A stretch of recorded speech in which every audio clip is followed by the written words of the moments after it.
99-cent rental. This is 99 Cent Rental. I'm your host, Brian White, and I'm joined as always by my co-host, Dave White. Hey, Dave, how you doing over there? Hello. All right. I just before this recording we're doing right now, I watched a film. Was Dario Argento's Phantom of the Opera. Okay. How'd that go?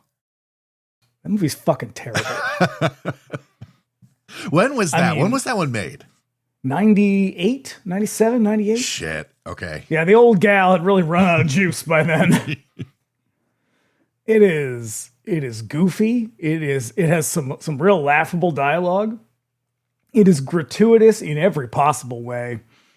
He films his daughter's breasts a lot. Yeah, I don't like that. Deeply disturbing. Don't like that.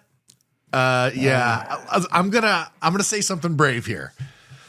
I think the true creative force behind Dario Argento's best work is Daria Nicolodi. It's true. I think that when they were together, even when times were not good, he was firing on all cylinders, and that she was probably feeding him a lot of really great ideas for scripts. Yeah. Because when she was gone, that was kind of it for him. The magic went with it. It's like John Carpenter and Deborah Hill. I mean, John Carpenter managed on his own, but the comparison is taken. Well understood. Right. It was so bad. And even Morricone's score is like, wah, wah. I know. It really sucks to see like him, and the way like his creative decline was much more gradual and slower than Fulci's, but just to have like these two Italian greats just kind of come apart really just unceremoniously. What a bummer. Yeah, Fulci just, one gets the feeling Fulci's heart just wasn't in it anymore. Yeah. And yet he kind of was like, well, this is just what I know how to do. It's kind of, well, I think we sort of went over it in our episode about The Beyond, was his like best known period. Like he was a guy who's making movies since the late 40s. Or, I believe where some of his earliest movies were. His best known period of film is 2 years between like 1979 and 1981. Mm-hmm. Yep. And then that was like kind of toward the end of his life. And so after that, it was just like, he kind of left it all on the dance floor with The Beyond. And after that, he was just working to pay the bills, And you know who his Dario Nicolodi was? His Dardano Sacchetti. True. Beautiful, beautiful wife. Dardano Sacchetti. Dardano Sacchetti. What a fucking master. Mm-hmm. Yeah, boy, good God, man. That'll learn you. Yeah, well, it's not my fault. Vinegar Syndrome was like, hey, we got licenses to all the later Dario Argento movies. It's like, you should have just put those back in the drawer, I think. You know what? I did watch recently. I don't think Argento had anything. He might have a producer credit on it, but Fulci also had a credit on it as well. Was The Wax Mask, which is a 90s. That's a tough one. I liked that one. It is not a great movie, but it was supposed to be somebody else, wasn't it? Yeah. But it's not a great movie, but the fucking special effects are incredible. The production's really, really good. It feels like a sort of last gasp for like a lot of horror movie greats. Not widely available. Severin. Okay. Yeah. Blu-ray. Get it. It's worth your dollar. If you say so. Yeah, they're not even paying me. They ought to be paying me for this shit. They really should. Come on, man. Just give us something. Give us a t-shirt. Some more than goddamn stickers. Yeah, man, you got a lot of them. I love it when they send a sticker with a Blu-ray. I hate when I open up a box like an order from like Arrow or fucking Indicator and I get nothing. Well, except for my movies, but Yeah, you get the thing you paid for. I mean, even Fright Rags throws candy in their box. I would never eat it though. Waxwork used to do that, and I'd always think, what if it's poison? They're trying to kill their customers. I grew up in the 80s. I know. Ah, boy. Well, it's hard to explain to someone who never had the experience what a trip to the video store was like back in the day. Shelves were choked with absolutely bizarre crap made on tiny budgets, completely divorced from any recognizable reality. and it was the best. And we intend to talk about every one of them. Just before we get into it, here's a little housekeeping. If you want to keep up with us between episodes, you can also find us on Instagram at Bring Me the Axe Pod. Dave's over there at That Werewolf. Give us a follow. Keep up with the latest. You know how we do. These days, I'm so overwhelmed with politics that I just social media. I'm like, yeah, just get away from me. You're so overwhelmed that you're self-soothing with late era Argento. I am. And if you don't know, we got another show called Bring Me the Axe. Our latest episode covering Chopping Mall is out now. And we'll be back next week with a look at Videodrome. We've got another show too. That's right. It's called Laughing in the Dark. Yeah. Very good. It's very, very funny. The feedback is really good so far. We've got 2 episodes out. A third one is coming out the day after, tomorrow, the day after this one comes out. That's right. It is the 2 of us. You love us. You listen to us. It's Eileen from Uike Horror. She's very, very fucking funny. She's hilarious. And we got Mikey from The Rewatcher. Very lovable. The 4 of us, we talk about Are You Afraid of the Dark? Yep. Mostly so far marveling at the unbearable fashion. Yeah, and none of us were immune. Oh, good God. I feel like there was glass houses all around. I know. I look at some of these kids and I'll be like writing like scathing comments about their looks. And then I'm just like, Jesus Christ, I wore that exact outfit. I think in the last episode, you had the same haircut that the kid has. Uh-huh. Yeah. Well, the 90s, right?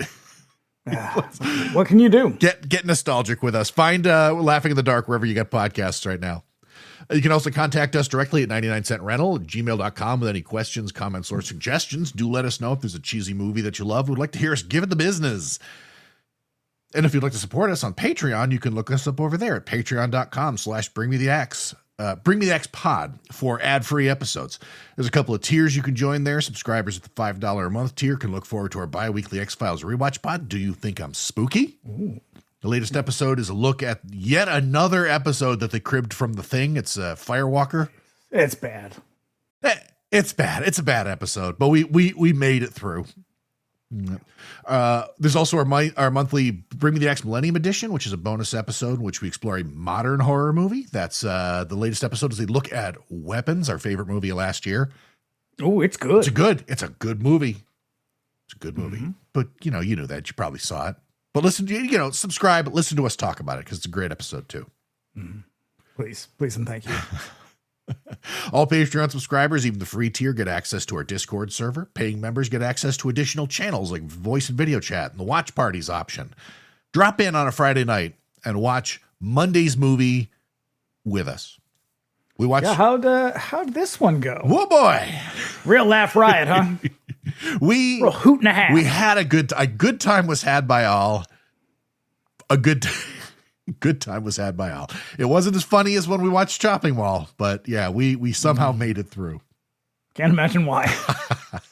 Once again, that's patreon.com/bringmetheaxepod. And lastly, if you like what you hear, you can subscribe to us wherever you get your podcasts. We're also on YouTube. Search us by name and subscribe if you prefer to consume your podcast that way. And you'd be doing us a favor by leaving us a 5-star review on Apple Podcasts and Spotify. So take a second and let us know you love us. Please do. It encourages me and it helps my self-esteem. It takes but a moment. And if you listen on YouTube, do us a favor, give the episode a like and leave a comment. We love hearing from you guys. Just want to get that all right out of the way, right at the top of the show. Because, my God, what are we doing? You'll play the trailer. We're just a madcap romp of 5 girls having a great time. Here we go. It's the rah-rah girls. Here we goes.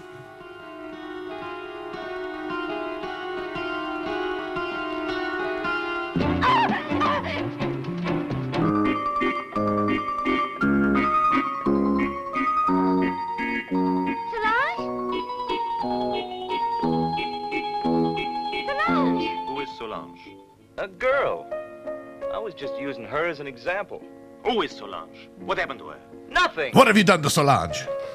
What have you done to Solange? Well, she killed him the same way as the others. Have you any clues, Inspector?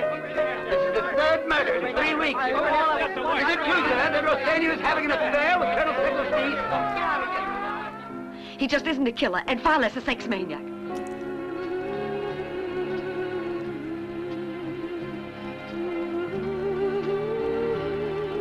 Those girls know what it's all about, for sure. Only 16 and surrounded by secret boyfriends, petty jealousies, orgies, and lesbian games. So did they have it coming?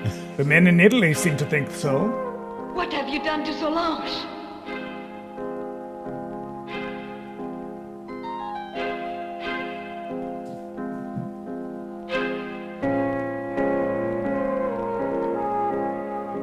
What's all this about a priest? One of Elizabeth's ideas. She kept having nightmares about the murder, reliving it over and over again. There!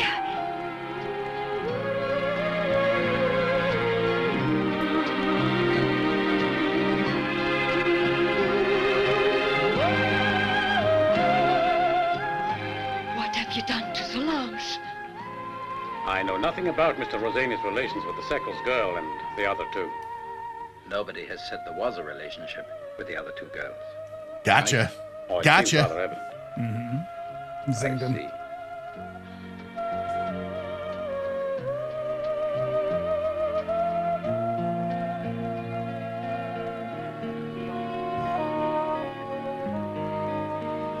But you're no... What have you done to Solange?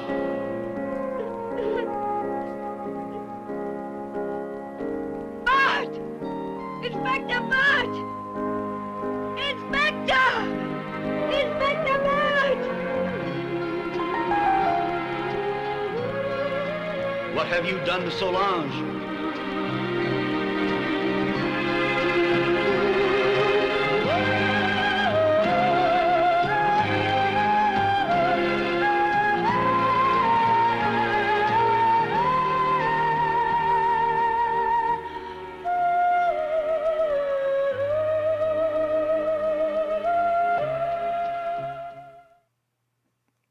Ooh. My God, it's a feature-length trailer right there. Also, I see why Michael had such a hard time fucking arranging that for the Instagram trailer. Yup. It's like a tremendous amount of nudity. There is. I'm going to give you a bold take right up front here. This is a great movie with a fucking terrible name. Yeah. Giallo names fucking rule. We'll talk about them a little bit, but you know what? This movie was sold internationally. It was repackaged, re-edited, renamed, and sold in different markets under different names. In the United States, it was initially sold as a movie called The Rah-Rah Girls. So it's a Wonder what it was about. here's the trailer. Meet the Rah-Rah Girls. Faster than the cheerleaders. Bigger than the pom-pom girls. Get with the Rah-Rah Girls. From the top of their heads to the tip of their toes. When the whistle blows, everything goes. See the Rah-Rah Girls. They'll do anything for a score. Rated R. This cannot be real. That is a fucking real trailer. That is a real trailer for a real movie. So I would love to know. I cannot imagine that anybody who saw that trailer was like, "Ooh, I should go see the Rah-Rah Girls," because the movie that they got is not a movie about fast and easy ladies who will do anything for a score. It's a movie about, like teenage girls getting murdered. getting murdered in the vagina. Yeah, it is not funny. It's so fucking dark. When I found that, I was like, what the fuck is this I'd thing? never seen that before, and I was shocked. It is bananas. Because this movie, it's not funny. It's not a sex romp. No. It is a very grim giallo. Extremely well made. Oh yeah. Oh, absolutely.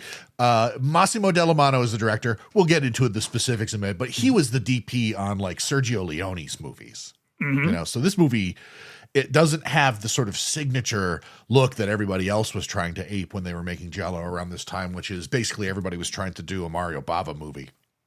Yeah, no, this one is not grimy. It's I would say it's almost romantic in the way that it looks. It's a little dreamy. Yeah. Because that's sort of his bag. Like he did, but other than that, he did two. He did a What Have They Done to Your Daughters? He did, yeah. Was the other one, which is a little grimier. But other than that, he did like Dorian Gray. Black Veil for Lisa is also technically a giallo. It's like, I feel like that's more of a mystery. I went through a period of watching a bunch of his movies, and he kind of makes like sexy thrillers at best. Yeah. Venus and Furs. Yeah. So yeah. Not his bag. I think he was just like, yeah, I'll give it a shot. Why not? He was capable of, like a lot of these guys, he was like a utility director who was very capable of just doing anything. Mm-hmm. Though his specialty was definitely these mystery type movies. Because he did a bunch of them. And then he moved over. He did a couple of Poliziotesco. Mm-hmm. He was a fucking very, very talented director. Also, this is one of my favorite film scores. It's so good. It's so good. Mm-hmm. Ennio Morricone doesn't mess around. So let's talk about this. Let's talk about this film a little bit in detail, shall we? Sure. The year was 1972. Beautiful. Year of our Lord. So here were some other jolly released that year. Don't Torture a Duckling came out that year. Very good film. That's Lucio Fulci. Also a great soundtrack. Really good fucking soundtrack on that one. Riz Ortolani. Yeah. It is known in Italy as Don't Torture Donald Duck. Which I think is a arguably worse title. Yeah. There was also Your Vice is a Locked Room and Only I Have the Key. Incredibly stupid title. Great movie. Again, I love giallo titles. That's Sergio Martino. Sergio Martino. Also Sergio Martino in 1972. All the Colors of the Dark. That dude was knocking them out of the fucking park in 1972. Both great. Yeah, he was very good. He's pretty much consistent. He is probably my favorite giallo director. Mm-hmm. Yeah. And then Seven Blood-Stained Orchids. That one's okay. That's Lindsay. Lindsay was real hit or miss with giallo. Because Lindsay was a little bit less artistic. Yeah, he was not necessarily suited to giallo. No. He could make which is weird because he made a bunch of them, and a bunch of them are pretty good. I like his cops and robbers movies. These Polizioteschi way more than this, and and his horror movies are also pretty wild, except for Nightmare City. And then finally, what are you talking about? I fucking love Nightmare City. Nightmare City is outrageous. Like they're zombies, kind of zombies, maybe? But they use guns. Mm-hmm. Yeah. And finally, The Red Queen Kills 7 Times. That is one of my favorites. That one is also a fucking banger of a soundtrack. Bruno Nicolai. Unbelievable. These movies almost uniformly had killer soundtracks. Yeah, because they're all made by the same 6 dudes. Cam. Yep. That one is convoluted as fuck. I love that movie. I think it's great. Oh, the one where the kill where the girl gets hung up on the wrought iron fence sticks with me. That one, yeah. It's a brutal one. Yeah. Our casting crew, as we mentioned, is a director named Massimo Dellamano. And he was a cinematographer turned director whose best known work as a DP was on Sergio Leone's Westerns, A Fistful of Dollars, and For a Few Dollars More with Eastwood. In the late 60s, he was presented with the opportunity to direct his own films, crossed over with it's not really, it's kind of a giallo. We mentioned A Black Veil for Lisa. Pretty good movie. Pretty good. Devil in the Flesh is another one that's a little bit sexy mystery. That's Venus and Furs, I think. No. This is Devil in the Flesh. It just stands on its own. Okay. By the late 70s, he was getting into Poliziotesco, Colt 38 Special Squad, which is a pretty solid action movie, but he died. Yeah, I like that one. Died shortly after in an unfortunate car accident. Yeah. It's a bummer. I feel like his bad drivers. I seen how they drive in Milan. It's crazy. Mm-hmm. Our cast includes Fabio Testi, an extremely handsome Italian gentleman who began. I'm gonna say it. I don't like Fabio Testi with the beard. It doesn't suit him. I don't know. I'm going to go against you. I think it looks good on him. Right. But yeah, he was more commonly without the beard. Yeah. He's like I would say of the form, it was him and Jesus Christ. Not him. Married to Vanessa Redgrave. Franco Nero. Oh, right. Pretty much top. They were like the two top dudes when it came to this stuff. Franco Nero, prolific. Mm-hmm. Yeah. Fabio Testi was too. I just watched like 6 movies with him, and Yeah, he's wild. I went to look up his filmography for this one to just sort of like see like kind of like where things happen after he sort of stops being in movies, and he just moved over to television and was in a shitload of TV. Yeah, he's in Heroin Busters, Contraband, The Big Racket, State Line Motel. Oh, these are all the ones I've watched in the last like 3 months. Yeah. He began working as a stuntman, being one of Eastwood's doubles on The Good, the Bad, and the Ugly. His prolific careers put him in front of the camera for most Italian genre directors, working on movies like Contraband for Fulci, The Big Racket, and The Heroin Busters back-to-back for Castellari, and he played a Mountie for Joe D'Amato in Redcoats. I've not seen that one. No. Now I feel like I must. Yeah. He fades out of film as the Italian film industry declined, but like many directors and actors at the time, he drifted over to TV, starred in numerous Italian TV series, most recently appearing in the Italian Eurospy revival Reflection in a Dead Diamond. Apparently he owns a kiwi farm. He does. Yeah. And a fairly successful one. I wonder if I've ever eaten a Fabio Testi kiwi. Oh, it's between you and your God. We've also got Camille Keaton in her first named role. An American actress, she took the unconventional route of moving to Italy to start her career in film, appearing in small unnamed roles at first, as well as numerous commercials over there. Usually it's the other way around. You act in America until they don't hire you anymore, and then you go on to a very healthy and fruitful career in Italy. Yep. Solange opened up she went there to, I think, audition for Zeffirelli or something, and he was like, "Yeah, you're no good for this." But she met Dellamano on the plane, and he was like, "I've got a role for you. Can you look haunted?" And she was like, "You're in luck, sir. That's my specialty." Yep. Solange opened a lot of doors for her after you said meeting Dellamano on a flight. Small doors. Small. I mean, closet doors. Sure. She was in pre-production on this movie. Things don't move much in Italy, and she comes home to star in the picture that fucking everybody knows her for, the extremely grimy and seriously unpleasant I Spit on Your Grave. Mm-hmm. And though her career kind of slowed after that movie, she does find a career resurgence in the 2000s, appearing in one of the numerous I Spit on Your Grave sequels. She's also in Lords of Salem. I did not realize that. Mm-hmm. Yeah. I watched a bunch of her. I watched a bunch of stuff recently. The Italian stuff she did. None of it's very good. It's real minor league shit. Not because of her. They're just not good movies. Right. And then rounding out our cast is Joachim Fuchsberger, who well done. Yeah, thank you. Along with Karen Ball, Fuchsberger was cast in this production as part of the strategy to appeal to German audiences expecting a krimi film, since that's how. Is that how you say that? I think it's creamy. Creamy? It sounds weird coming out of my mouth. I think it's creamy. But that's how Solange was marketed in Germany. I'll talk about what that means in a minute, but Fuchsberger was best known for acting in German Edgar Wallace adaptations and other creamy films like Dead Eyes of London, The Terrible People, and The Curse of the Yellow Snake. Yeah, he's in a bunch of the ones from... he's in a couple of the ones from the... the fuck is that box set that just came out recently that I really loved? Starts with a D. Yeah. Fucking, I can't... It's dark in here and I can't see it on the shelf, but... They are German creamy films that are Edgar Wallace specific. Yeah. If you're into those sorts of movies, you're definitely familiar with Fuchsberger. He appeared in nearly 100 films before his death. Jesus. Yeah. This was an Italian German co-production. Like money, it's mostly Italian, but money came from Germany. But they also, I don't know if they wanted it to have a big audience or expected it to have a big audience.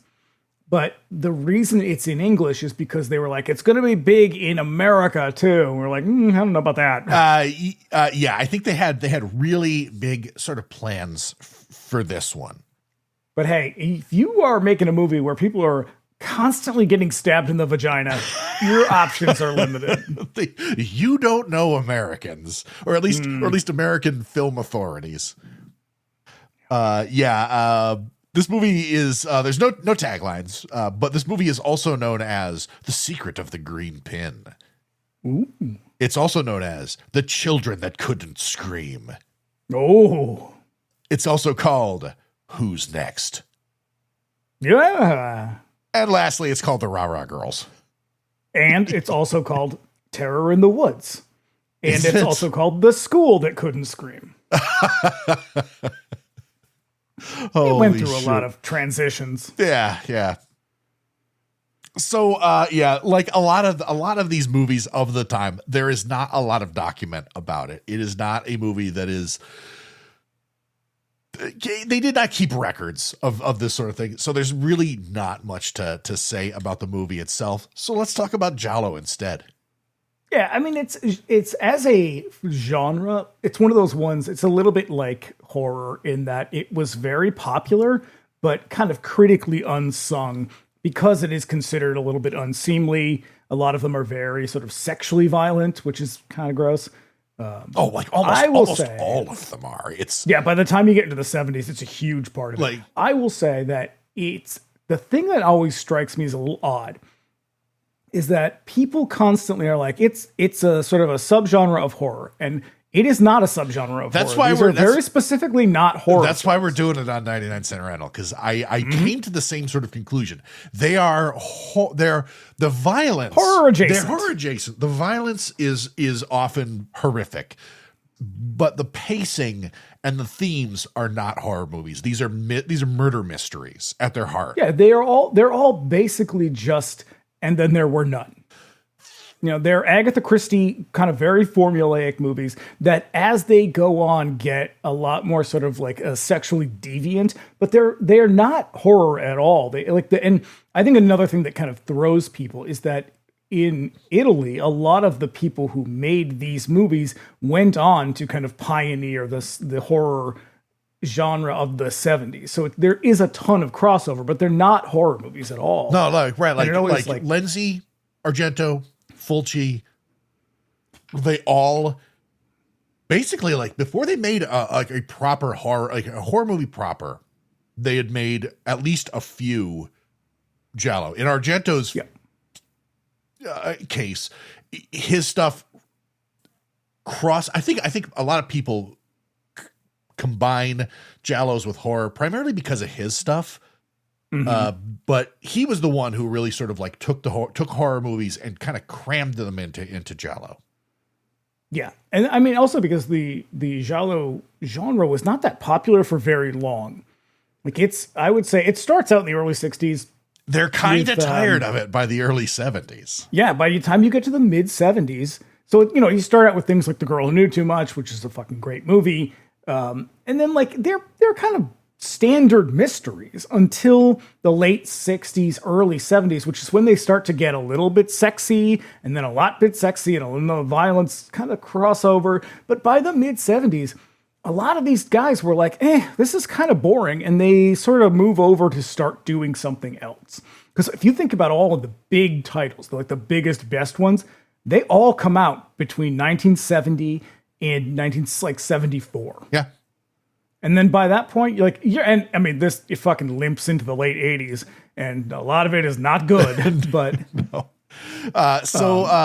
Giallo. It means yellow in Italian. It does indeed. Why yellow?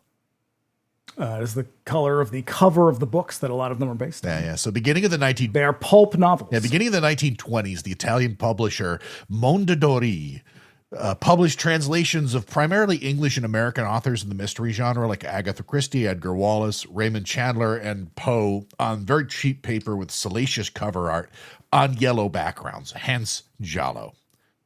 The books cost nothing and were extremely popular from the jump. Demand rapidly outstripped the supply, and Italian authors were hired by Mondadori and other publishers for original mysteries and thrillers who put out their own with similarly yellow covers. Giallo are Italy's analog for American Harlequin novels, maybe, or even Japanese manga. Okay, I can see it. It's extremely specific to Italy. It's not something that really that didn't really do anything. There was nothing like it outside of Italy. I would say a kind of analog for the U.S. might be like the courtroom dramas, like the crime thrillers of the 90s and the 80s. That's definitely good. That's definitely more appropriate than Harlequin. In the Harlequin one, it's simply because they have a sort of a format and they crank them out so fucking fast. And they're all like of a similar format. They're like maybe 200 pages long. They're printed on cheap shit, and they're sold like in grocery stores and newsstands and stuff like that. Yeah. And so next question. Are all Italian mysteries and thrillos giallo, though? No. Not really. No. No, they are not. No, though cops are often featured in every giallo, they often play a minor role in solving the mystery, if they fucking solve it at all. Because they are bumbling fools. The police are blundering in the dark. Yes. So and there's a reason for that. And there's also a reason for why the movies are the way that they are. Because you're right, they're very specific to Italy. Because Italy in the 60s, so they didn't make movies like this in Italy until around this time. They didn't make horror in Italy until the late 50s. No, like Italy's, 50s. They weren't allowed Italy's big sort of film genre until giallo came along was comedies. Yep. Commedia comedies all'Italia and dramas is what it's called. Dramas were big too. Yeah. If you were like Fellini. Oh, sure. But also I'm leaving out the sort of kind of neo-realism stuff with the bicycle thieves and shit.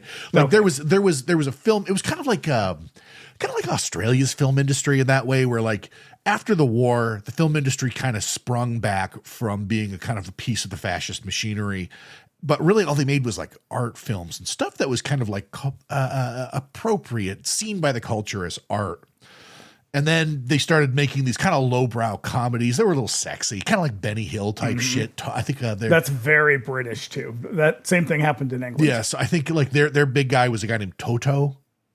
And it's like he's like kind of a silly bumbling fool and all the stuff. And then all of a sudden Bava makes The Girl Who Knew Too Much, and it just cracked a fucking seal that they couldn't put that shit back in the bottle after it was. I mean, a big part of that too was that around the 60s, into this like the mid 60s, things in Italy are not going well at all. Like they're in a really bad economic slump. Their economy sucks. The organized crime is like stronger than ever, and it is creating. Those two things are creating a lot of violence, and violence is becoming very common.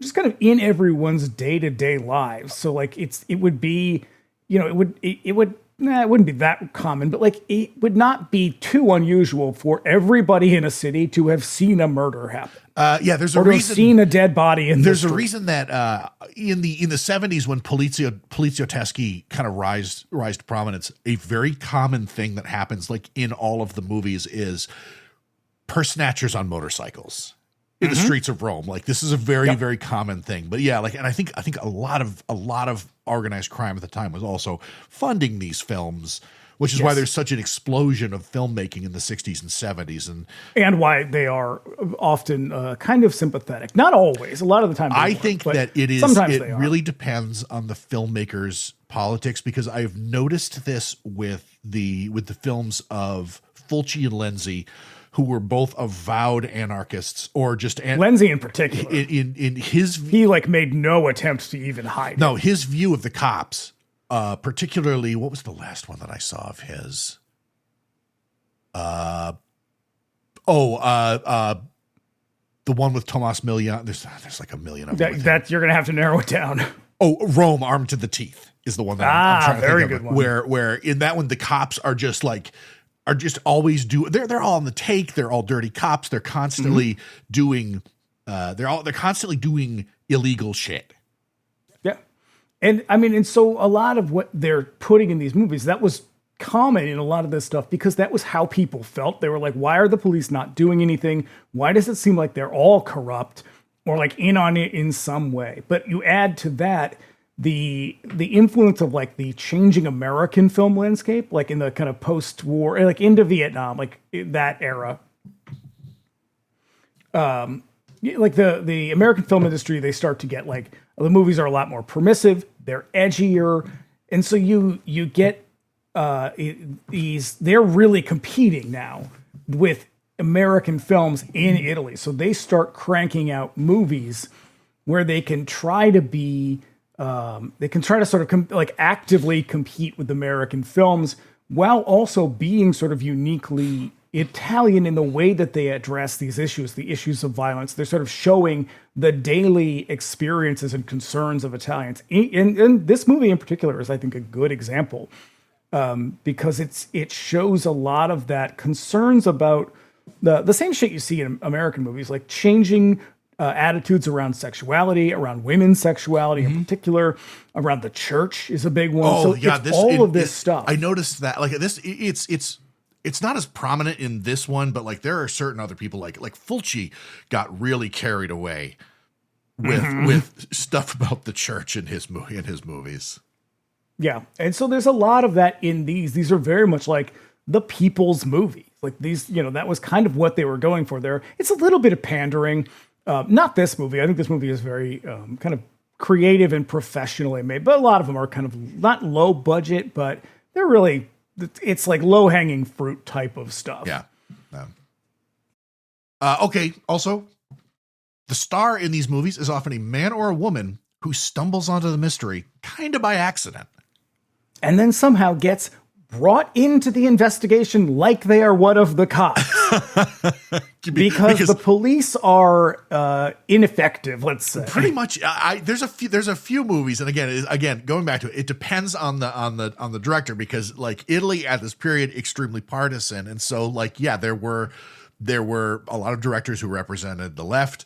There were a lot of directors who represented the right, and so the ones who worked on the right were a lot more sympathetic toward the cops.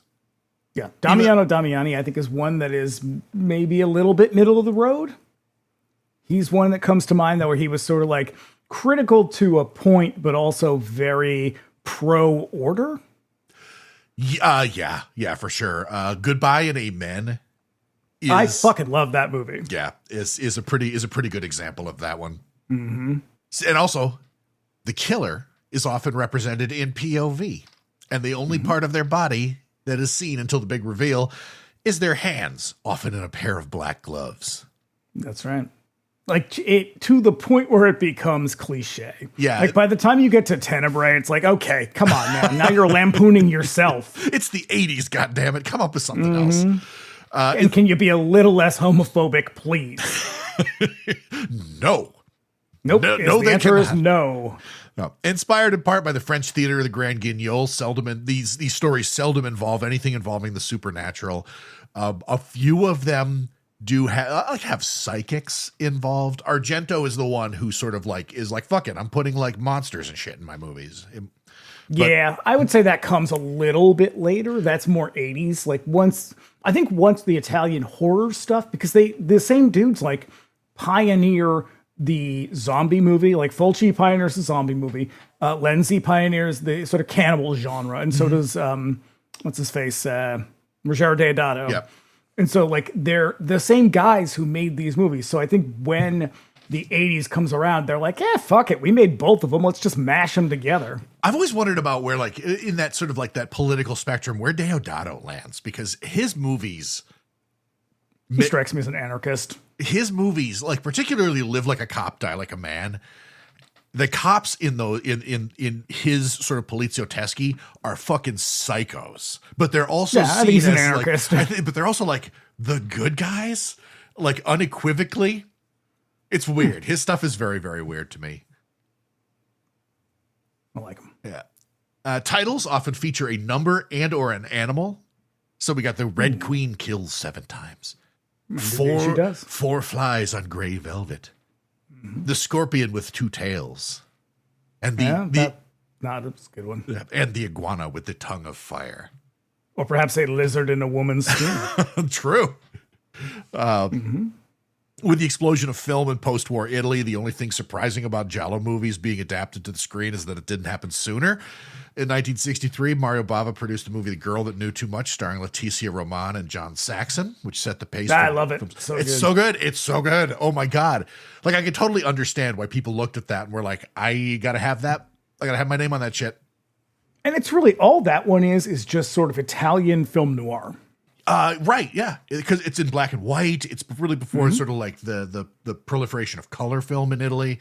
So it's Like, I think the difference is like film noir, because it occurs to me that it sounds a lot like we're describing the same genres. Film noir is usually from the perspective of the police, whereas these movies are from the perspective sometimes of the victim, sometimes of someone like victim adjacent, but the police are just kind of a tertiary character in it, whereas like noir is really about the detective pursuing the criminal effectively. This is sort of the anti-noir. But I think they come from the same place. Like krimi movies are basically film noir. For sure, yeah. So the style of giallo in the black and white period relied heavily on sharp contrasts and deep shadows. And in the color age, Bava introduced his signature style of bold colors. It kind of carried through to his protege, Argento, who ended up breaking a lot of the rules for giallo in his own way. And in ways that I think were pretty good, because by the point that like Argento kind of blows up and sort of becomes a thing, giallo was pretty sweaty. Yeah, but after like the Mario Bava thing is very well explored. Like after he started making movies in the Bava style, fucking everybody started doing that. Yeah, and I mean, I will say nobody is as good as he was.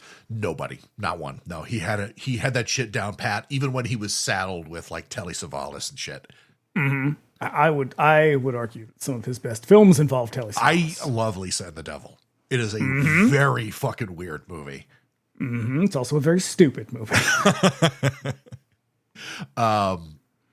Though they still make giallo today, the highest volume was produced in the 60s. It began to decline in the 70s after a long period of oversaturation and a decline in the popularity of the novels.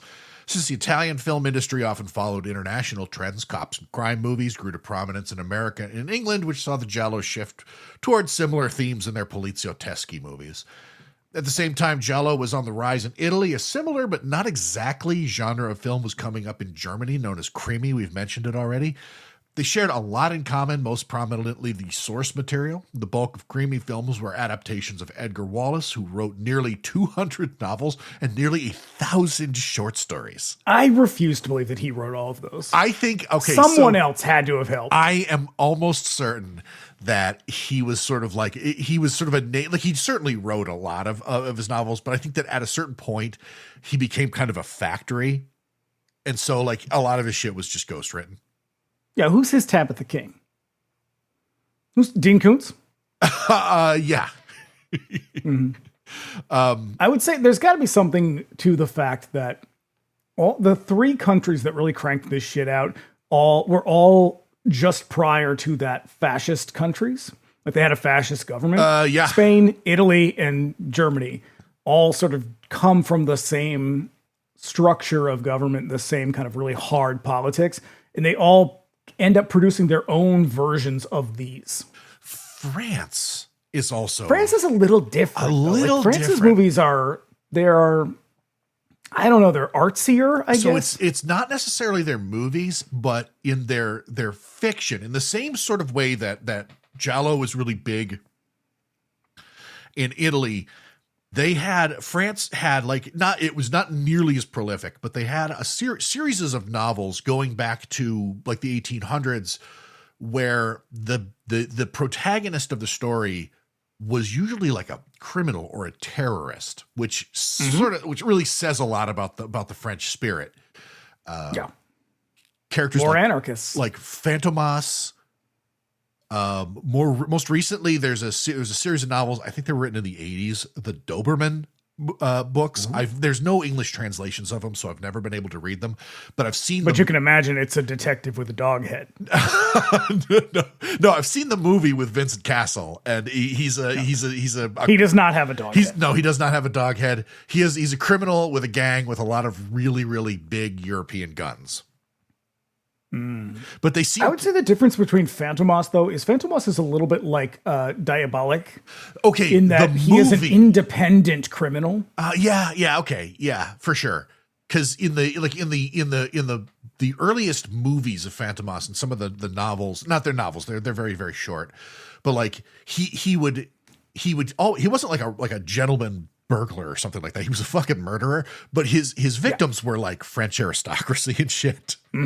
Like I think one of the kills that always stood out to me was he had some kind of a rich guy locked in a room that he was gradually filling with sand, and and so he stole. And he's the good guy. Yeah, he stole his money, and he was the good guy, and he was in charge of like a sort of like a international crime organization. It's wild shit. Like the fact, because that's the thing, is these characters, they're not the Robin Hood gentleman thief type thing. These guys are usually like pretty brutal, but they're seen by the public as kind of someone to look up to, you know, because Diabolique is also the same way. Satanic is a Diabolique ripoff, but very, very similar in the fact that like he would just rob a motherfucker and kill the cops on the way out.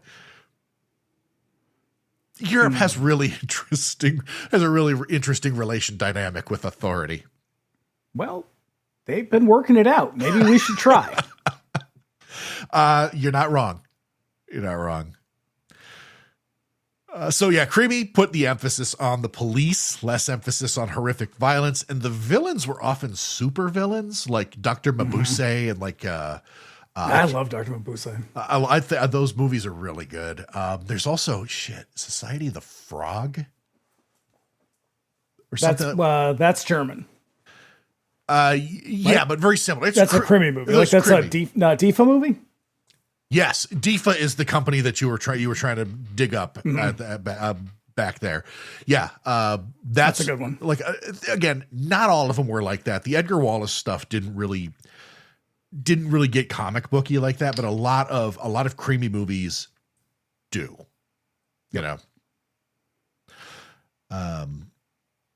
crossover between giallo and krimi is fucking obvious. So What Have You Done to Solange was an attempt to exploit that crossover. It is the loosest possible adaptation of Edgar Wallace's The Clue of the New Pin, the connection basically being pins and not much else. And those pins in this movie barely play a role in the proceedings. Yeah, I feel like they're only in there to make the connection. I had to, exactly. I had to go back, like rewind several times to be like, wait, what is this fucking pin thing about? It's dumb. It's yeah. They also stacked the cast of German actors with the intention of selling the movie to German audiences under the pretense of it being a krimi. It was retitled there in Germany to The Secret of the Green Pin because they were very familiar with Edgar Wallace apparently. This is also the first in a loosely connected trio of movies by Massimo Dellamano. The second is the also quite good What Have They Done to Your Daughters? It's less good. It's still good, but it's less good. It feels more traditional giallo. Yeah. And it wraps up with a movie called Red Rings of Fear, which was meant to be directed by Dellamano, but he died before production began. That's definitely less good. I've not seen that one. These movies are known as the Schoolgirls in Peril trilogy. The rah-rah girls in peril, you might say. The school that couldn't scream. This is, I think, what's weird about this movie. So, giallo, they always have a kind of moral slant to them. Like, there is a kind of moralizing to them. They're usually pretty misogynistic. It's always, hey, ladies. Very homophobic. Hey, ladies, stop being so loose. Mm-hmm. This one's a little bit different, in though it is still very judgy in certain ways, but it kind of casts judgment on everybody. Oh, sure. Rather than just women being slutty or whatever. Like that's usually what happens in these movies. But this is it is more, it showcases more the fears I think people had about sexual liberation and cultural change than maybe some of the other ones do, where it's just punishment for ladies being loose. Yeah, I can see that. So were you able to find any reviews of this movie? No, because it didn't really get wide release outside of Germany or Italy until very much later. Yeah. And then when it did, it was like these movies in the US, I think it was mostly The School That Couldn't Scream. And that wasn't until I think the late 70s, late 70s, maybe even 80. Couldn't find anything. It was like a drive-in movie. Well, yeah, that so makes a lot of sense. It just wouldn't have been reviewed. I did, however, find one review. Okay. From the old gray lady herself, the IMDb user. Pardon me. Disappointing. Oh, no. Completely overrated. I know most giallo do not make sense and plot holes are all over the place, but this one must take the cake. We don't get to see or hear about the famous Solange until 25 minutes to the end of the movie, and we have to try to figure out what the hell is going on. We have Fabio, Italian with a stupid accent, having an affair with an underage girl, then lying to the police. They should have locked this guy up, not as the criminal, but just for being a dirtbag and a crappy actor.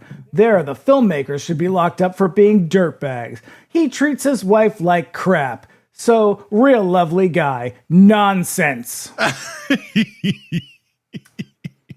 I would say this person just probably wasn't paying attention. This movie actually has a pretty coherent plot, far more so than a lot of them do. And that's funny shit, man. Hang on. I would have liked a lull at the end. A ha-ha. Oh, good God. The IMDb reviewers are fucking feral. I love them. And again, I am cherry picking for the ones who liked it the least, so. So shall we? Please do. All right. We open on a couple making out in a boat, which drifts lazily downstream. La la la la la la la la la la la. Just like that. Just like that. The dude. Oh, the dude. Zoom thinks I'm playing music. It's because I sure am. It's because your voice is so fucking sonorous. Sonorous and pleasing. The dude keeps trying to put his hand up the girl's skirt, and she shuts him down. He's real. Yeah, she says, not like this. Not in a boat as we float down the canal for all to see. Answer yourself, Testy. Yeah, he's real heavy-handed about the whole situation. Don't you love me, darling?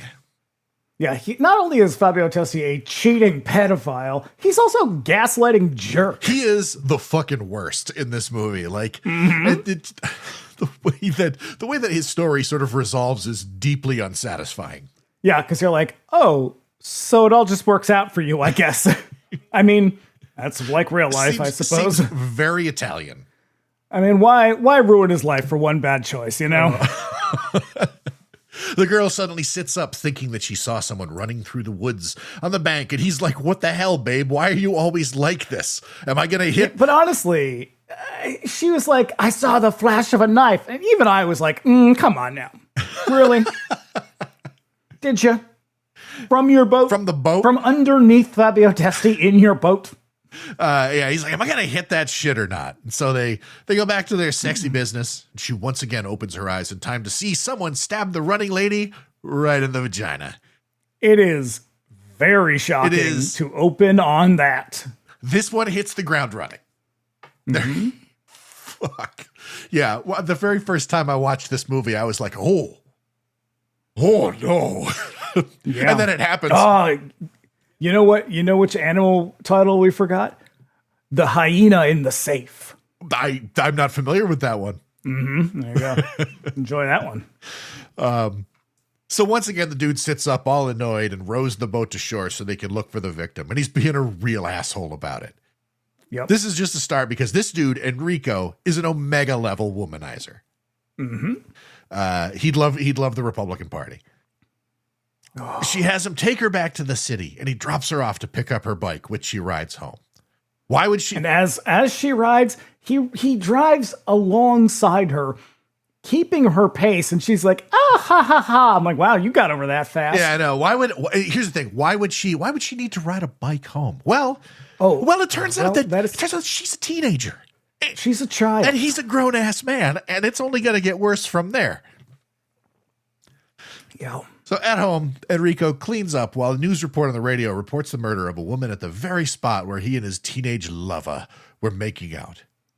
His wife, Herta, is also on the scene, and she is as severe as a German lady comes. Yeah, I like how later they make very clear that she is German, because it's like, there's no fucking way anyone's going to buy her as anything but German. Her hair is pulled back so tight that it's probably tearing her scalp. Yeah, she looks like Robin at her peak. Like, it is just pulled tight. No makeup. No makeup. She is all business. Turns out they have major static, but more on that later. Off to work they go. Or so it seems. Enrico drives back to Makeout River and finds the cops already on the scene. Just to relive the good old days, I guess. In England, it seems the cops will just let any old rando walk up on the scene of a brutal crime. You haven't actually clarified that. This movie, for some reason, takes place in England. Okay, so that is the creamy element at work. All of those movies, like every creamy movie, and there are shitloads of them. Well, I'm not sure we said Edgar Wallace is British. Yeah. So all of them take place in England. Germans loved him, except his books all take place in England. Yep. And I believe nearly all of the creamy are in English, even though they're made in German for German people. Mm-hmm. Yeah. All the ones I've seen are in English. I can't think of any. I think maybe one of the Dr. Mabuse ones that I've saw, I had to find like a bunch of the Mabuse ones are not in English. So, he sneaks a look, and there she is, dead under a sheet. And there's some guy in the background. You can hear him say, "I saw her. There wasn't any wounds." And I thought, she was stabbed in the vagina. And not only that, the killer left the knife all jammed up in that shit. Yeah, pin in that. Yuck. Yep. So then he drives over to work. He's a teacher at St. Mary's, an all-girls school where Enrico teaches and apparently has sex with the gymnastics team. Mm-hmm. Because when he walks in, they're all having a big meeting with like one of the detectives, and the principal finally says, "including the teacher of gymnastics." And I was like, that's some real fucking shade right there. We even invited him for some reason, probably because he knows the students really well. Oh, yeah, he's going to say later on, he'll be like, maybe your informal relationship with the ladies will help you announce this. And I was like, so everybody knows what he's up to. He's a teacher. He should not have an informal relationship with anybody. No. Inspector Barth is on the set to introduce us to the potential killer pool. I say this, but really they're introducing the members of the school faculty. Among them is the science teacher, who is also a priest. Barth shows them a short stack of photo of a woman's torso with a knife sticking out of her chooch. Gross. Seems like this is a detail the teachers may not need to see with their own eyes, but then again, I'm not a detective in a giallo movie. I have a lot of notes that say, but hey, I'm not Italian. It seems like this is shit that the cops do all the time. Would you like to have a look around would you, some rando who witnessed the murder, like to have a look around the crime scene, perhaps touch everything? Would you, father of the victim, like to see the body with the knife sticking out of it? Oh, boy. Enrico recognizes the girl. He probably had sex with her at some point. Mm-hmm. He's terribly disturbed in a way that the others are not. The cop leaves, and the headmaster tasks Enrico with telling his students what happened. And he implies that this informal relationship with the girls will make the news go down easier. I suppose that this means that even his boss knows that he's all up in these girls' business. The fucking world. Mm-hmm. As they talk, someone watches them from a keyhole. So Enrico goes to his class, gets into a comfortable velour tracksuit, shows off just enough chest. Italian, naturally. You really want to be comfortable when you tell a bunch of teenagers that their friend was murdered. They take it about as well as you might expect. Now in walks Catholic Cardinal to bring the girls down to Mass. One of the girls, Elizabeth, Enrico's current fling, ducks Mass and meets him outside for a drive. They talk about the murder. He asks what she remembers seeing, and she explains it like a dream, but can't really remember the details. Yeah, and he's like, don't go to the police. Yeah, don't inconvenience yourself with knowledge of a murder. Yeah, you precious summer child. You'd have to tell them what you were doing and who you were with. How's my wife supposed to take that? What about the school's reputation? Think, girl. Think. Mm-hmm. She doesn't think because she's a girl. She is the dumbest girl. Yeah, these guys, they write women They write women poorly, to put it mildly. Oh, my God. Back at home, Herta knows everything because Enrico sucks at concealing his infidelity. She doesn't know the details, but she knows what's up. He's like, hey, get off my back, baby. And then she throws him today's paper where the front page photo above the fold is a photo of Enrico at the crime scene. Just checking it out. Just checking out crime scenes. The cops want to talk to him. Why? What would he be doing there? Solid question. How did he even know where the crime scene was? This whole situation, it's awfully suspicious. The inspector runs down the details and Enrico blows it all off, explaining that he was just out driving when the girl was because he'd had a fight with his wife and needed to blow off some steam. That wife, what a bitch. She needs to get off his shit. Listen, he's too much man for her. You know, he's got to sow his wild oats. That's right. He's Italian. In the crime lab, the inspector looks over some of the evidence gathered. Conspicuous among it all is a pen.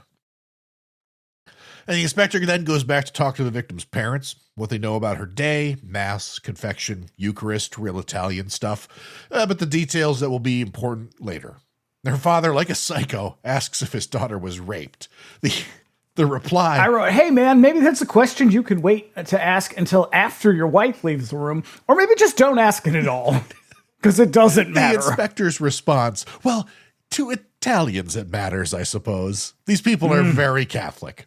That's true. The inspector's reply, in a sense. Oh. Damn. So they show the girl's father. So yeah, he doesn't. They don't show him the photos that they showed the faculty. He shows him a fucking X-ray of a knife all up in her pelvis. Somehow that's worse. I know. Why not? Why not just show the guy the photos in the process? Like, really, let's really ruin his fucking day. God. At the funeral, all the movie's suspects cast sideways glances at one another. Two of the victim's classmates excuse themselves and go back to the confessional to get some shit that's relevant to the crime off their chests. At Elizabeth's place, she gets a call from Enrico, who calls her up to tell her how horny he is. And he is calling from a new, beautiful love nest he's set up for them. In my notes, it's called a secret fuck pad. What I love about this is that just some dude just kind of like lingering in the hallway. Like, hey, I got your extra key. Like, he's just like hanging out while he's on the phone. The neighbor? Yeah, the one who looks like Hagrid. Yeah. How do we know that this place is a secret fuck pad? Well, the centerfold pin, all the centerfolds pinned to the wall give it away. Just a whole bunch of posters and naked ladies. I was going to say, might it be the posters of nude women that he has tastefully taped to the wall? It reminds me of Trash's parents' apartment in Escape from the Bronx, where they just have a big poster of him on the wall. It's like it's normal. Elizabeth rushes out of the house to get over there. And once she's in the city, a car begins to follow her, but it pulls away in a hurry when she nears Enrico's place. They brings her in and they get right down to it, but don't say that he's not romantic. He has flowers for her, and he's playing her favorite song. And then he gets a call from an unseen dude in a payphone, but the caller says nothing. And then they fuck, but Elizabeth is struck by sudden memories of the murder. Yeah, I in my notes call them erotically induced psychic flashes. At home, Enrico and Herta have another fight. She is dying to know why he went to see the crime scene and suspects that they had a thing, and she's probably right. Inspector Barth pays them a visit, plants the pen found at the crime scene on the table while the two of them made him a drink. My favorite part is the making of the drink, because what you should make clear is that the two of them are literally making him one drink. It is amazing. Enrico is holding the glasses while Herta is pouring the liquid, and then he hands the detective the teeniest glass of scotch with like a thimble of liquid. It's like it is like a tall like flute of gin with like a piece of ice in it. It's like it took the two of you to make that. For a couple that fights all the fucking time, they sure do cooperate very well. So then, he pulls out his notepad to go over the details again, but he's forgotten his pen. And then Herta identifies the pen on the table as Enrico's. She fell for the detective's trap card. She did. These fucking rubes. Well, she is a woman. Barth explains that they found a pen very much like that one at the scene of the crime. And Herta leaves the room, and Enrico then tells a story about his day with Elizabeth, but she watches them from behind the bookcase. The jig is up. Yeah, Enrico is like, I thought she made up the whole story to get out of having sex with me. You know how women are. Outside, as the detective leaves, we see the shadowy black car again. So now elsewhere, an anonymous black-gloved phone caller calls up one of the other girls from the gymnastics class, pretending to be the father of a classmate. I think. It's really kind of unclear. Yes, because she says what he's calling for. She says, oh, I didn't recognize your voice. And then he's like, oh, so-and-so forgot her Italian book. Can she borrow yours? And I was like, bitch, a voice you don't recognize calls you up and wants to borrow your Italian notebook? Come on. I know. I don't want to say you had it coming, but, you know. Yep, so the plan is they'll drive by and pick them up. Also, he wants to borrow her Italian notes. That's right. She just needs to run them out to the car. And then she happily does as she's asked. But as she gets there, she's snatched right out of the driveway and pulled into the car, leaving behind a little white kitten. So I think this, to me, feels like one of the more obvious kind of commentaries about like a child, like a young woman being sort of snatched off the street in front of her home. Yeah. It kind of speaks to that fear of violence and kind of moral corruption of women. Yeah. Yeah. Because she's just like pulled into the car and that's that for her. Yep. I mean, we all know what happens. Well, we're about to find out because the killer drags her out of the car, undresses her, and gives her the old knife in the vagina treatment. Oh, yikes. It's inevitable. Yep. Now we cut to Elizabeth, awoken suddenly, remembering the first victim again, this time remembering a detail about the killer. The way they were dressed, that is. She runs to the phone to call Enrico, who's chilling in bed with his wife. She knows what's up, where he's going. Infidelity aside, this guy's choice of ladies should be a much bigger deal than it is. The two of them really need to get a divorce. You can feel the tension. I wonder if that was even conceivable. Like, I gotta wonder what the situation in Italy with divorce is. Probably would have been tough. Yeah. Well, he could have killed her. I mean, hey, that's always on the table. Mormons do it all the time. I watch Dateline. He arrives at her palatial estate just as the power goes out in the house. She tells him what she remembered. The killer wore a black priest's habit. I think it's called a frock. A frock is entirely different. Is it? Yeah. You can be defrocked, which means you're no longer a priest. Well, do they just take the dress they don't back? I mean, I'm sure they take their shit back because that stuff's expensive. Does the dress belong to them? I think it belongs to them. That must be weird to wear borrowed clothes all the time. you take a vow. This is my. I guess you have to return your work uniform if you work at like Dunkin' Donuts or some shit. Listen, if you are a priest, the diocese. Hey, listen, we're gonna need all of your vestments. Yeah, sound off in the comments to let us know if you're a priest. Tell us how it works. Yeah. So at the new crime scene, right out front of the home belonging to a woman named Mrs. Holden, the cops process the scene. Let's remember her for later. Yeah, I have a note here that just says, "Stop stabbing ladies in the crotch, man." Back at school, Elizabeth is told about the murder of the latest girl, Janet. She tells Professor Bascombe the new details that she remembered as someone seen only by their hand on the railing listens from above. Ooh. So many misdirects. Mm-hmm. Faculty meets now, and the headmaster is super pissed about the damage to the school's reputation these murders are going to do. I'm glad that their priorities are in the right place. Hey, they would say the same thing today, so. Glad he has his head in the right place. So one of the professors brings Elizabeth in to tell them what she just told him, and then she tells them all about the habit. And then all eyes turn to the science teacher, who is also a priest. Mm-hmm. But then one of them is just like, you can't trust her. She's a slut. They were like, oh, you know what? You're right. I forgot about that. That totally slipped my mind.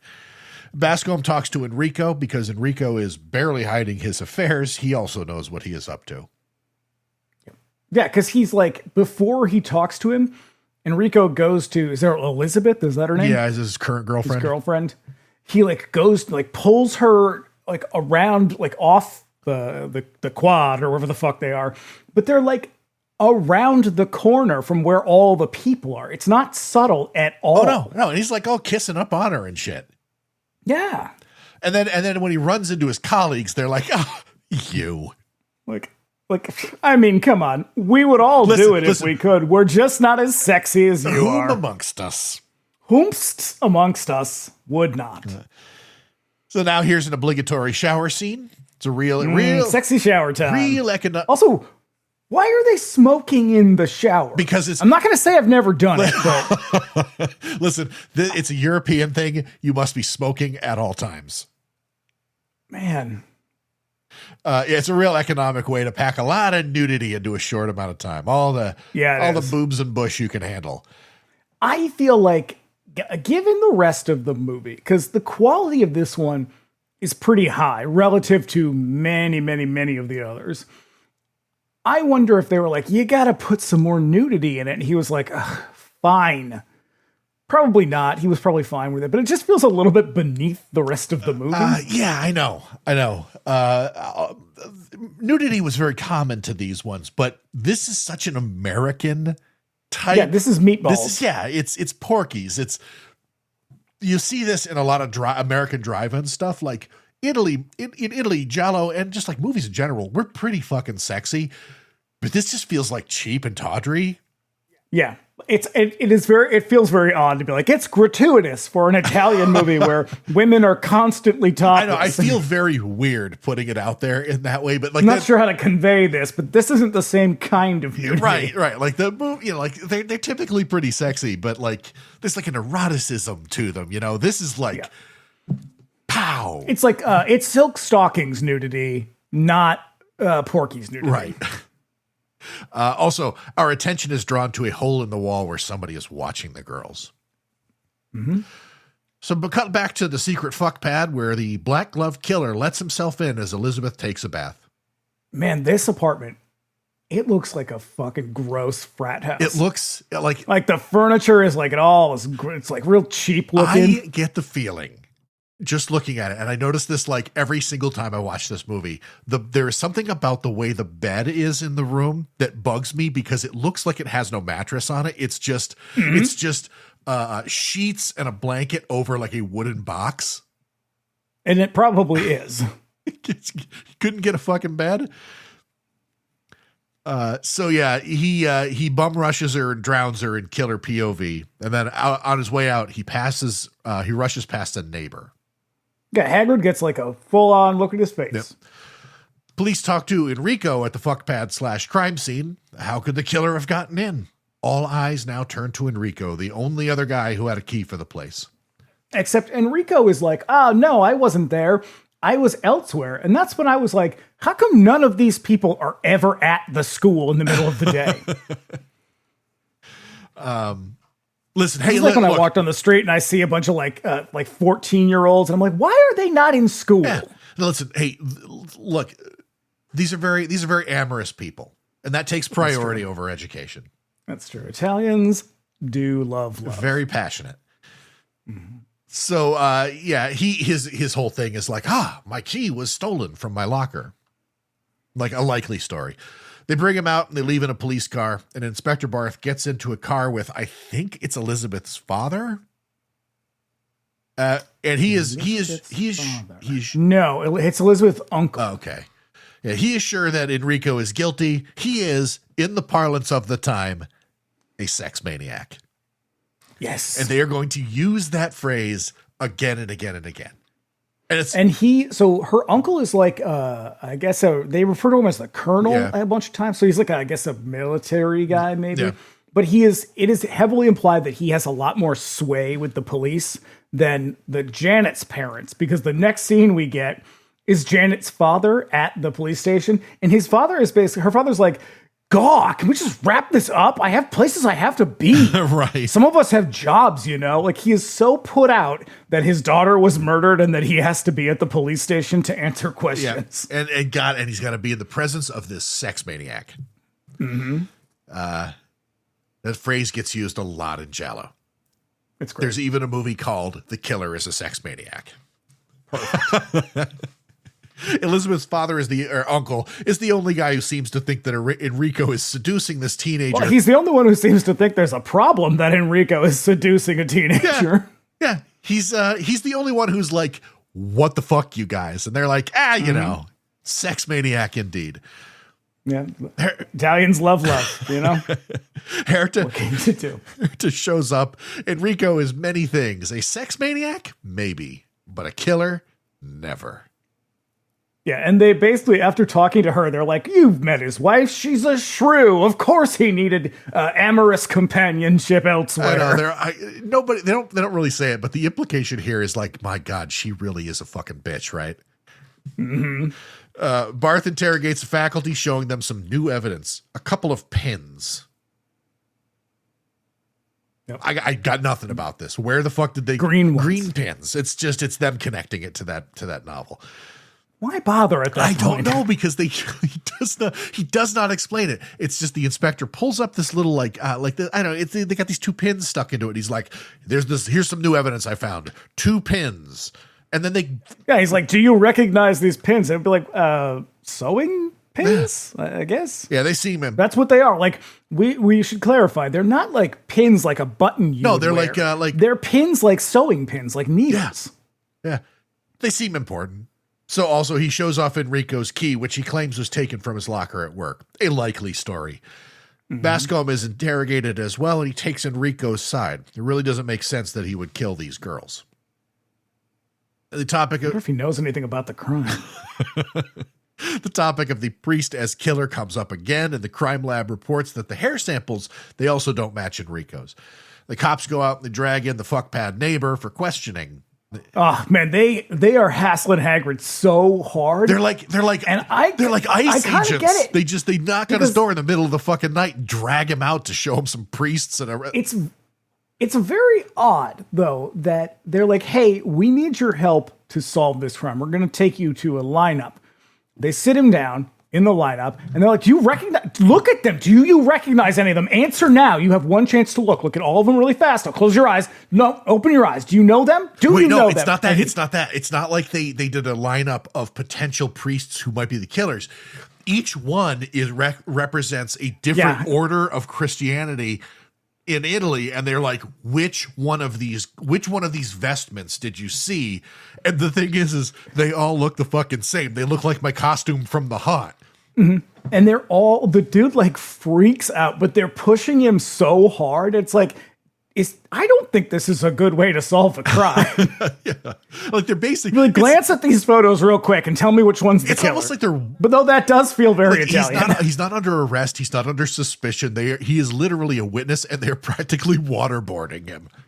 I mean, you know, and if you're listening to this and you're thinking that can't be what it's really like, I encourage you to read what's that book, the Monster of Florence. Yeah. He's not still the whatever. He wouldn't have been like I guess he would have been he was the prosecutor, maybe. He was like the top law enforcement guy in the country. He had on his staff, this was until very recently, like until, I don't know, 5 or 10 years ago, he had on his staff a psychic witch. Oh, that's awesome. So he was terrible. He's the one who railroaded that girl. What's the American girl? Amanda Knox? Foxy Noxy? He's the one that railroaded her for like no particular reason. But he was just like, well, she's like clearly a satanic lesbian. Oh boy. And so if this is tame for Italian law enforcement. So Barth roughs up the witness, who suddenly remembers that the killer had a beard. So I guess it all works out. You know, it was worth beating this guy up a little bit because got what we needed from him. We don't know what denomination that beard is, but yep. But given that the hair samples were dead hair, it had to be fake. Mm-hmm. So Barth turns to Father Weber, the science teacher. Does he know a priest with a beard? And he was like, I'm a priest, man. I know a lot of fucking priests with beards. It's like all I fucking talk to are priests. We don't have a lot going on in our lives. Yeah. But facial hair and God is pretty much it. Well, there is one other thing. Turns out they also like him young.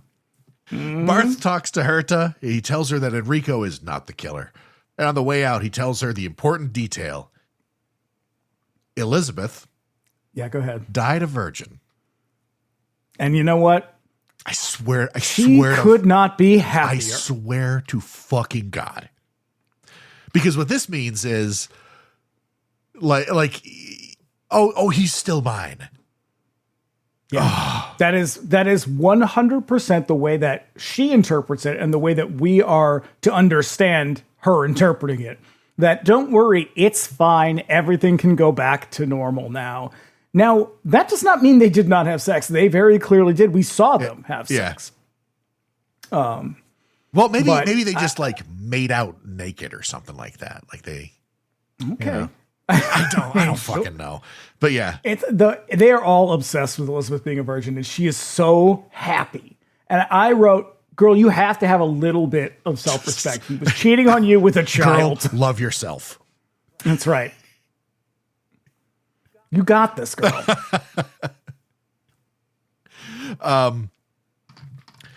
Enrico walks home a sad, sad man. I wish it was raining in this scene. And he has a newspaper, and then it all just starts to disintegrate over his head. He'll have to seduce. And then a taxi drives by, and a big splash of rain. Yeah. A puddle. Oh, he'll have to seduce some other teenager now. Herta pulls up and picks him up. All is forgiven, I guess. Yeah. Yep, because he didn't have sex with Elizabeth. They get home, and Herta rushes him to their apartment so they can mend fences. She's just so happy and will help him figure out who killed his girlfriend. Yeah, she's in on the investigation now. She's really easy to win back, I guess, because the cops are blundering in the dark. That's true. So I've heard. Also, there's a hyena in the safe. Whatever that means. An iguana with a tongue of fire. Herta addresses her. Incidentally, that one's not very good. Herta addresses her classroom, who have lots and lots of questions about all these murders. In walks Inspector Barth, looking for information about a bearded priest. One of the girls tells him that a new confessor has a beard. Brenda has spoken to this priest. Barth. And they all keep laughing for some reason. Is it just because they're like it's because they're uncomfortable? It's because they're teenage girls in an Italian movie. Look, I don't know anything about teenage girls. They giggle a lot. Okay. Especially when they're Italian schoolgirls. That's in the true. 70s. I mean, in the 70s. I assume they're very much like Japanese schoolgirls in the 70s who also do a lot of giggling, is my understanding. Oh, yeah. It's one of the things that really sticks out to me about this movie, and most movies of this era of the region is, I mean, in particular, they do it they do it in Hong Kong. They do it in Japan as well. Where in Hong Kong, it doesn't stop when they're teenage. In Hong Kong, the ladies just be giggling. They're infantile constantly. Yeah, it's really it's the one thing. Well, no, there's a lot of things I find troublesome about lots of these movies. Hong Kong movies in particular, but a lot of the giallo as well, is the infantilization of women, not just the misogyny, but the infantilization. And then the sexual violence can be a little much too. But it's like they're all written by men with a very low opinion of women. Women in Thai movies also are like that, but like cranked like 3 or 4 times up. It's pretty intense. So now Barth, like a moron, wants to know in front of the class what she confessed. So that was why I thought they were giggling, is that he doesn't seem to understand confession, because he will ask later, he'll ask the priests the same thing. He'll be like, yeah, could you just tell me what it was that they confessed? And they're like, no. Right. That's like the whole thing. Right. No. Yeah. So when he leaves, one of the girls tells Herta that Brenda and the other victims were all super tight. And Herta tells them some more and gets some more information out of them. They were like a clique that dated older boys from the university. She managed to get one's name. So Enrico goes over to see him. He's a real hip cat who lives in a houseboat. Yeah, just a sexy swinging houseboat party. He's a photographer taking artsy nudes of a woman and a lot of body paint. And they talk. And holding like a gallon of milk. A glass jar of milk. They talk while he takes photos of the lady. He knew the victims. They were 2 turned-on chicks, he says. Oh, I wrote that down, too. They did a lot of lesbian stuff. Yeah, stick together in bed, the little dykes. And I was like, okay. Yeah. He also knows Brenda and Elizabeth. And he mentions one other name. Solange. Hark? So Enrico doesn't know her. He wants to know who she is. What have they done to Solange? Well, no, before he asks that, he asks two other questions that I would argue are better titles. The first one is, what happened to Solange? Better title. Or, who is Solange? Less good, but still better than what have you done to Solange? Concise is the thing. Yeah, some of these titles get a little long. Your vice is a locked room and only I have the key. Come on, man. Now you're just trolling us. Takes up the entire poster. Enrico roughs him up, and we learn that Solange seems to have vanished from the scene. Barth is still chasing the priest lead, where he asks about who Father Herbert might have brought in to hear confessions, but he says he doesn't bring in outsiders to hear confessions. Because that's weird and not a thing that priests do. Actually, I think it is the thing priests do. Oh, sure. Like, these guys are always, like, borrowing each other. They're like traveling nurses, you know? So who was this priest in the confessional that day at the funeral, then? He certainly wasn't one of the school's priests. Enrico approaches the surviving clique girls and talks to them on the sly. He wants to know who Solange is, but the girls don't know the name and they split. The Bascombe comes along, tells him that if he keeps talking to the girls, the cops will never believe that he's not a sex maniac. Mm-hmm. And you know what? Newton also might think he's a sex maniac. And I wrote, well, Newton's a rat-faced creep, so I don't think it matters. Is he the one with like the weird, like matted hair? He's the one who looks like Tiny Tim, yeah. Herta calls all the schools. Turns out he's also a sex maniac. Yep. Herta calls all the schools looking for a Solange, and she finds one. And Enrico is going to go out and find her, but Herta turns on her German charms. While he's distracted by an age-appropriate lady, Brenda runs over on the sly and slips a note in the mailbox, and that's not a euphemism. In the morning, he goes over to the last known address of this Solange, finds another family living there. They don't know the family who lived there before, so he goes home, grabs the mail, dropping Brenda's letter in the process. And then he gets a call from an anonymous caller telling him to get out of town. Weird. Because he's a sex maniac. Yeah.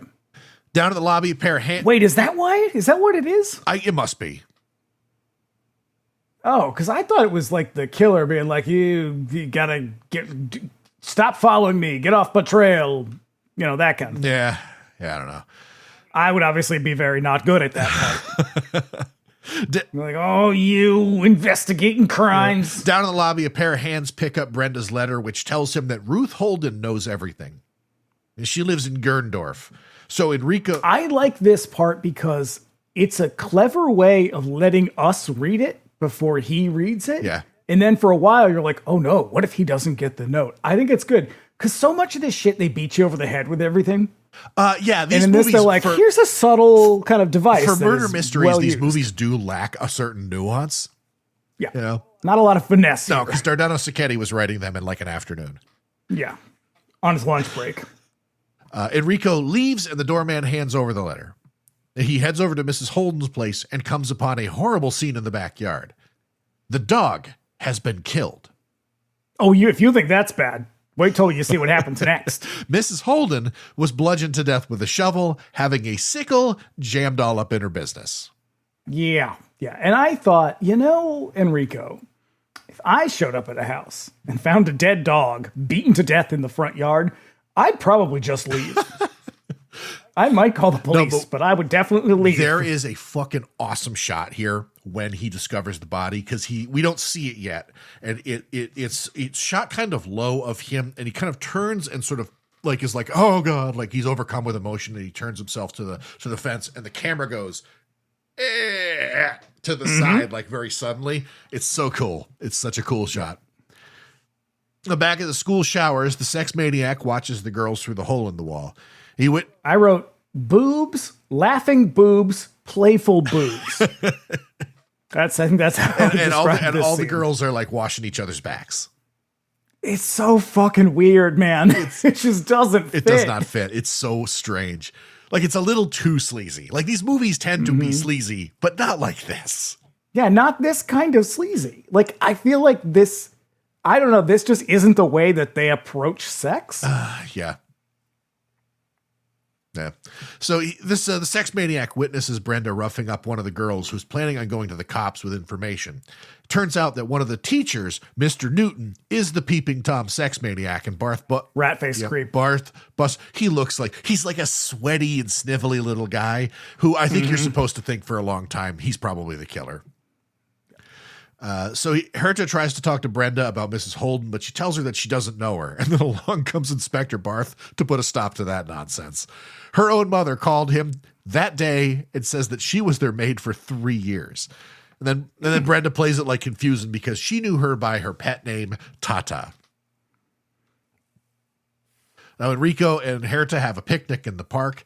He feels that the police are blundering in the dark. So he says, they're treating me like a child. I am not a child. And I wrote, yeah, but you're also not a cop. So, I know. Apparently the cops in Italy will just accept help from anybody.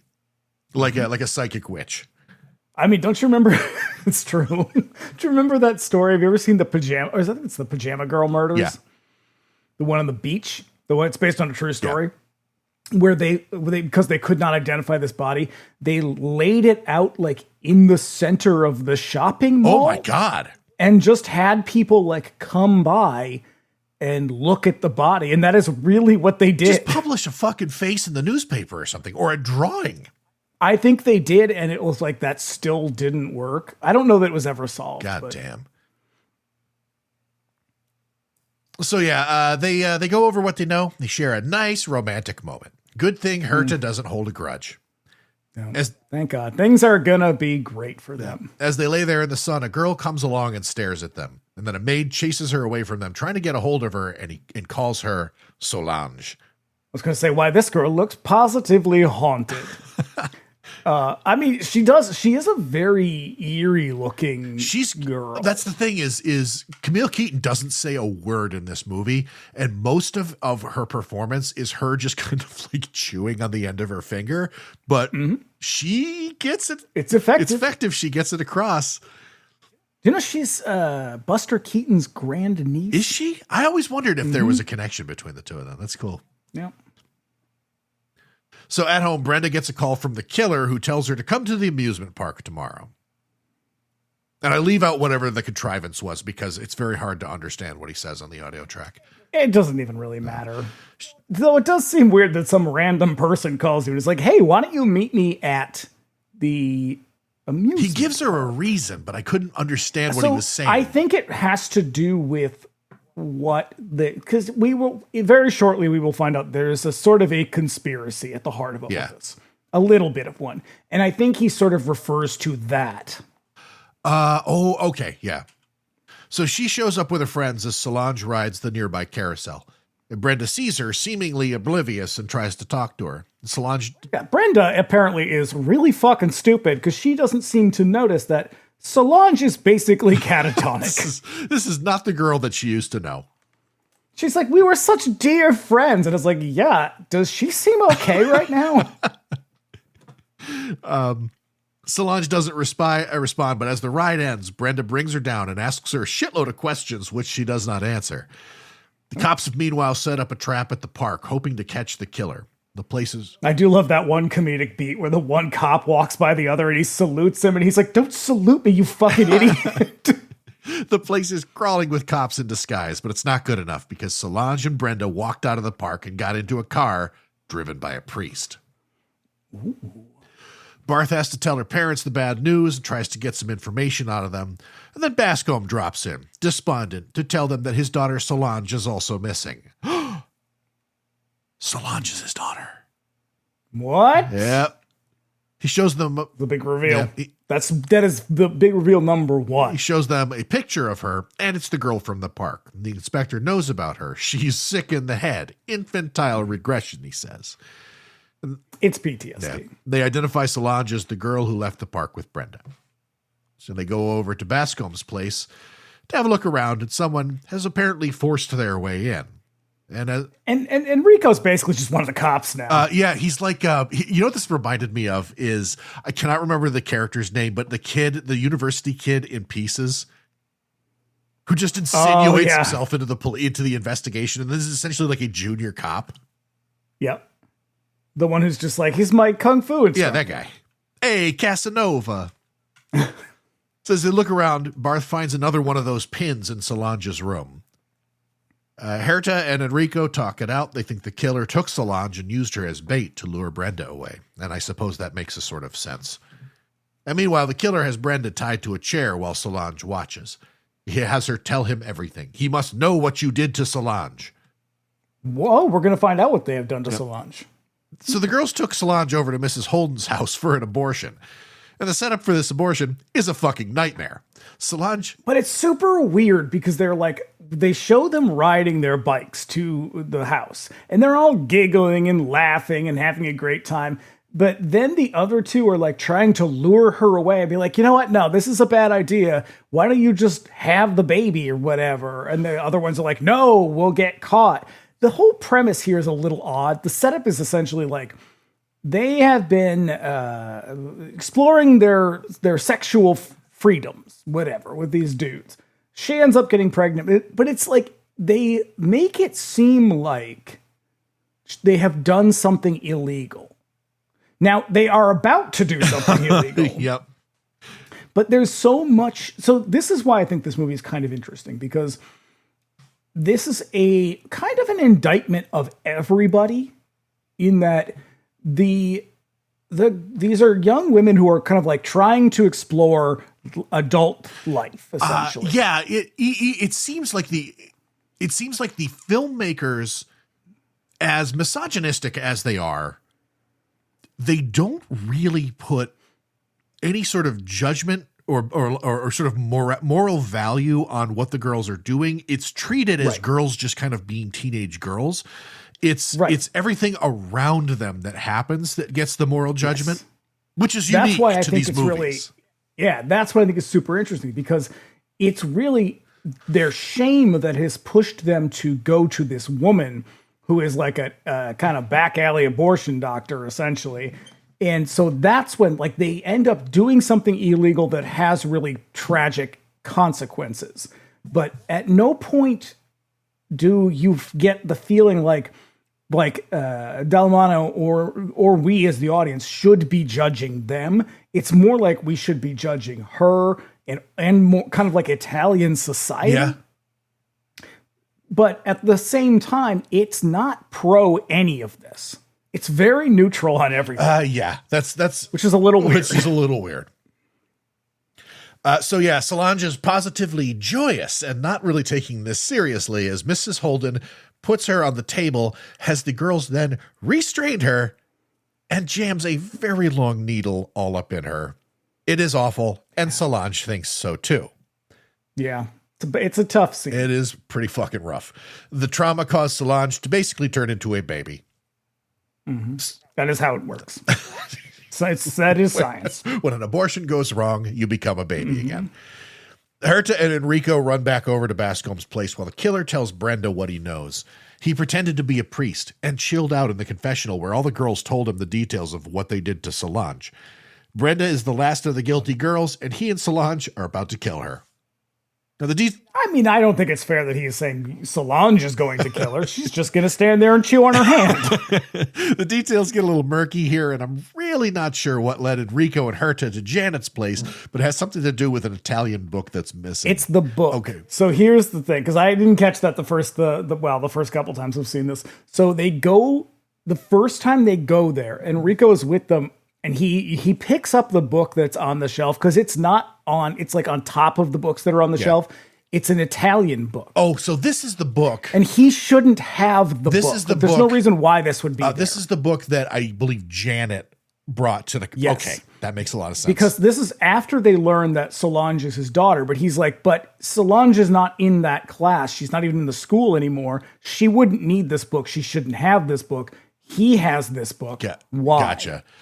And so that's why they go back. And it's real cute that they pretend like the Italian authorities are not wildly corrupt in the 70s, because they're like, I can't go in there without a warrant. It leads them back to Bascom's house, where the inspector tells them that they're barking up the wrong tree because the killer is a priest. Mm-hmm. So he forces his way in and finds the missing Italian book there. I mean, at best, the killer is a person wearing a dress. Solange never took Italian. Why is it here? As the inspector is calling for backup, Solange just wanders into the scene. And then Bascom wanders into the scene. It's all close-up shots of eyes as it's suddenly apparent that he's the killer. He tries to pretend like she wasn't there the whole time, but nobody's buying it. Yeah. Because he's like, oh, you found her. And they were like, well, she kind of found herself, it seems. The inspector and Enrico go into his office to talk. Solange... This is my favorite part where he's like, Enrico, guard the suspect. Solange takes Herta to the secret kill room, and she calls out suddenly for Barth to come and see as he runs off, leaving Enrico with Bascom. In the kill room, they find Brenda alive, I think. Yeah. Yes. It seems they were right on time to distract Bascom from his work.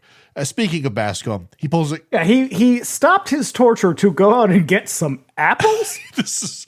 Listen, murder is makes you hungry. It's a thirsty work. Speaking of Bascom, he pulls a gun out of his desk and he shoots himself. Yep. And the inspector comes down and explains the significance of the needles. I guess they identified the girls as members of this club that went to sex parties where Solange got pregnant. Bascom learned the truth in the confessionals and got his revenge. Solange, who has already had so much done to her, wanders in to find her father's dead body. Yep. Roll credits. That's what they did to Solange. Yeah. It's a great movie. It is a remarkably grim giallo. Because like these movies, they're violent, they're horrific, but this one just feels a little profound in its darkness. Well, because you also usually it's the killer is some sort of psychopath who is a sex pervert psychopath. Yeah, sex maniac psychopath. But in this, you're a little bit sympathetic because you understand why he's killing them. It's not cool that he's killing them, obviously, but you kind of get it. And then you feel bad for everybody else. You feel bad for Solange, not just because of what they did to Solange, but because of everything that happens after that too. You feel bad for Herta because she's gotta put up with this guy who is definitely gonna fuck another teenager. Yeah, it's one of those ones where the movie wraps, you're like, oh, well, I feel bad for everybody. I think there's just nothing good. The fact that all sorts of miserable, horrible shit has already happened, and the last thing you see before they fucking play the theme song and roll the credits is the horribly damaged girl finding her father with a bullet hole in his head. Yeah.